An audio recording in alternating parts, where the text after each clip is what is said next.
वर्ग इसको निकालने के लिए क्या करते हैं, दो विधि हमारे पास होती है। एक गुणनखंड विधि होती है, दूसरा भाग विधि होती है।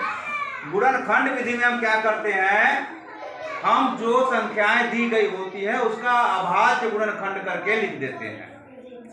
और अभाज्य गुणनखंड मतलब प्राइम फैक्टराइजेशन। जैसे हमने एग्जांपल लिया 6 और 8 का लसन निकालना है, तो हम 6 का अभाज्य गुणनखंड करेंगे। 6 का अभाज्य गुणनखंड किए तो 6 2 से कटा, 2 क्या है 6, 3 एकम 3, मतलब 6 बराबर 2 गुणे 3। ऐसे 8 का अभाज्य गुणनखंड किए तो क्या हुआ हमारा, 8 बराबर 2 गुणे 2 गुणे 2, मतलब देखो 2 क्या है 6, 2 दूनी 4 दूनी 8, है ना। अब 6 और 8 का जब लसन निकालना होता है तो हम क्या करते हैं, इन दोनों में देखते हैं जो अभाज्य गुणनखंड किए हैं, जो संख्या दोनों में रहेगी, समझ रहे हो। जैसे यहाँ 2 है ये और यहाँ पर भी 2 है ये, है ना, तो इसको सिर्फ एक बार लिखेंगे, समझ रहे हो।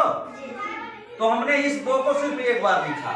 अब इसके बाद देख रहे हैं यहाँ पे 3 है, यहाँ पे 3 नहीं है, यहाँ पे 2 है, यहाँ पे 2 नहीं है, यहाँ पे 2 है, यहाँ पे 2 नहीं है। मतलब इसके बाद जो कॉमन है उसको एक बार लिखेंगे और जो बचा है उसको हम वैसे का वैसे गुणा करके लिख देंगे। मतलब ये दोनों में कॉमन है तो 2 एक बार लिखे, इसके बाद फिर ये 2 लिख दिए, फिर ये 2 लिख दिए, फिर ये 3 लिख दिया।